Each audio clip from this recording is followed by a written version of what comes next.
guys, welcome back to my channel. So today I'm gonna be checking 14 horror stories, and now I'm only gonna be doing 2 for today. So if it's free, then モーナと巨人界の神が振るっていたと伝えられる件 blood between them. It's not real, okay? It's just some story that people I was animated 13 to make when it this more scarier happened. for people to get My parents left on a business trip to Calm LA, down. so I had to stay home. Okay, now let's start. My dad gave me his card so that I could order whatever I needed, so I kinda enjoyed being alone. And I wasn't scared because I've been home alone so many times. And besides, it was only for 3 days. Well, this was around the time the clowns were breaking into houses and doing some weird stuff. But they never came to my area since they usually hit more quiet places, especially the area near a forest. Up to him and Literally no one who remembers Mike in my town. I still can't believe what happened to Mike. sometimes when I'm home alone, Someone sent me a friend. case and looked down the hallway. The whole area was dark, but I knew that someone was standing there. I saw the back of a silhouette. I quickly went to my room, trying not to make any noise. Then I heard someone walking around the living room. I immediately called the police and whispered to the operator that I needed help ASAP. But all of a sudden, I had a sneezing fit. I was so panicked at that moment, so I instantly ran to the bathroom since it was the only room with a lock. As I was reaching the bathroom, he sprinted up the stairs so fast. I locked the door and tried not to cry. The man tried to open the door. He kept turning the doorknob. The bathroom had a small, blurry window, but I was able to see outside. So, just then, I got a glimpse of what was at the door. It was a clown, with green hair and without a nose. He was wearing a very weird outfit and was holding a gigantic knife. I had no other choice, so I quickly hopped inside the bath, opened the big window, and jumped out. I slid off the big roof and fell on the concrete. I couldn't even feel my injury because I was so scared. As I was about to hop on the fence, I heard the cops. They entered our house, and after that, they arrested and cuffed him. When he walked past me, I was so scared and my body was shivering. But I was glad that it was over. The police contacted my parents, so they came back home in a hurry. I would see them again, and I knew that I was safe now. From then on, I never stayed at home alone, and that clown guy was in prison for several years for scaring kids and for possible murder.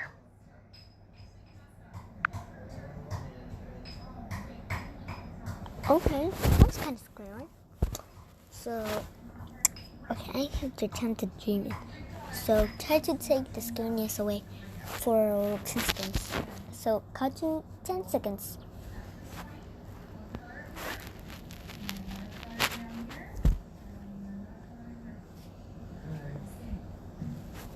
Okay, guys, I hope this one is much better. So, let's get. This happened when I was 17 years old. I'm gonna make it. I was a senior in high school. It was the middle of the week, and my friends and I were chatting online about wanting to do something new and fun over the weekend. We usually just went to the movies, went to the mall, or got dinner. And I thought we should try something different. The next day, I was in the computer lab for one of my classes, and I had some time to kill because I finished my assignment early. Keep in mind, Snapchat and Instagram were just starting up and didn't have the same kind of popularity as it has today. So the only thing we really had at the time was Facebook. However, my school was strict and blocked Facebook, so the only thing I could really do was read articles on news websites. While searching and scrolling through the internet, an article showed up. It was about an interview with a man who was discussing the truth of paranormal activity around the area I grew up in. Intrigued, I read the article and looked up the places the guy was talking about. And sure enough, I found a bunch of things. One place in particular caught my eye. It was a place about 20 minutes away from where I lived. It was known to have multiple paranormal occurrences happen on the exact same road. As soon as class ended, I texted my friends about what I found, and we all agreed on going and seeing what this road was all about Friday night. Friday night finally arrived. It was me and 4 of my friends. Right before we entered the location, I parked my car and had my friend drive, because we believed that if a guy drove, not much would happen. So she drove my car while I was sitting in the passenger seat. While switching seats, my other friends put baby powder on the top of my car, because one of my other friends read that it helps people see when ghosts touch or brush your car. It started to drizzle a bit, which bummed us out because the baby powder would be washed away. As we were driving my car, we turned off the radio to make it more suspenseful. All of a sudden, we heard someone from a distance scream bloody murder. At that moment, I heard the sound of a car door trying to be opened, as if someone was aggressively trying to get into my car. After that, we saw a police car driving so fast with the sirens on, as if they were chasing someone on a major highway. The problem with that was the road was paper thin and had tons of sharp turns, so you couldn't go that fast without crashing into another car. Plus, the car didn't have any of the county police or trooper tags from the area I lived in. I knew that because my dad was a cop, and I saw all kinds of different cop tags in my lifetime. I was freaked out that those 2 things just occurred. We were all freaked out and drove to the nearest parking lot so that we could calm down. As we got out of the car, one of my friends started to freak out even more. The baby powder on the roof of my car was smeared, and it was all over my passenger seat side door. What was even more creepy was the fact that there were finger marks all over the door. Now, this wouldn't normally creep me out, but we were driving the entire time, and we all made sure not to touch the doors when entering the car. The strangest part was that the finger marks had no fingerprints, but were clearly shaped like a hand. It was as if someone was trying to reach for the door handle. Not only that, but we also noticed that there were fingernail claw marks on my door handle. This freaked me out because earlier I heard someone violently trying to open my door. Get ready. In the next few days, we told everyone, both online and in person, about that night and how it freaked us all out. Then someone sent me a link to an article about the street we drove on and all the activity that occurred on it. But it wasn't the one I originally read. It was a different one. As I was reading the website, I started to notice that all the things mentioned also happened to me the same exact way that night. But what freaks me out the most to this day is thinking about what would have happened if I didn't have my door locked. Would the door have opened up? Goodness, what the f? Okay, I'll let you see me for 10 seconds because don't be terrified. Any small kids or babies are watching this cannot be scared anymore. So it's a reminder. 10, 9, 8, 7, 6, 5, 4, 3, 2, 1, 0.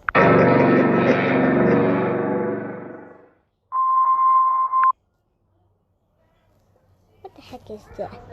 Never mind, I'm gonna be ending the video. A few days ago, I went to a Macy's store with my mother and son to go check out some jewelry. While my mom was checking out jewelry, I noticed an old man around his 50s come near us. He was about 8 feet from us.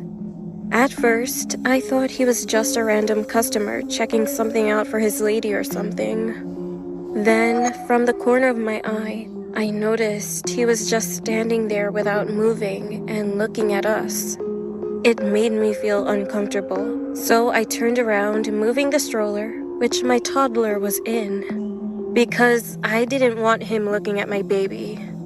I turned my eyes to look at him again, and I could see that he was just staring at me with a creepy look. He was staring at me and my baby. Then, all of a sudden, he grinned widely at us. The weirdest thing about him was that he was wearing women's shoes and a scarf, and also holding a dress in his hand. 45. He opened his mouth and tried to say something.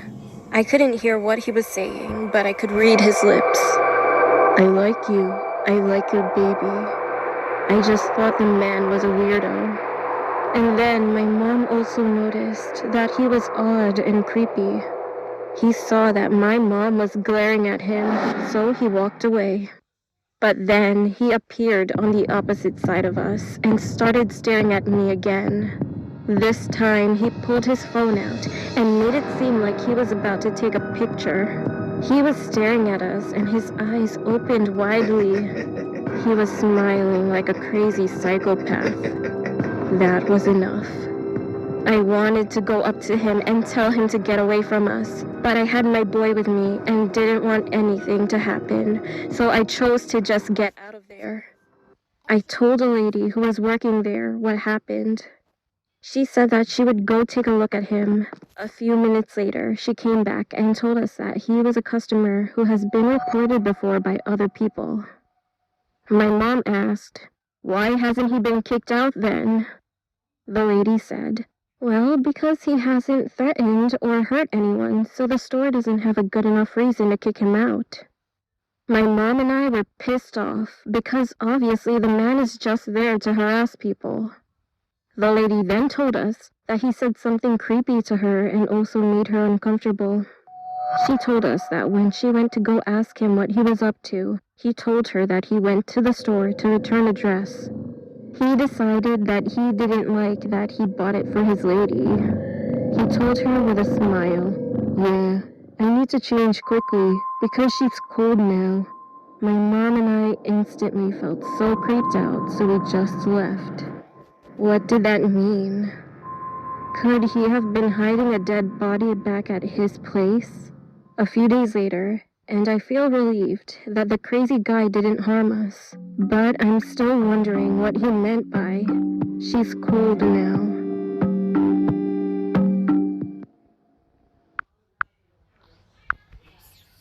So, if you can figure out what's that meaning, 2 TB about the man who stuck me. So guys, I'm gonna give you easy math. What's 1 + 1? Write in the comments, okay?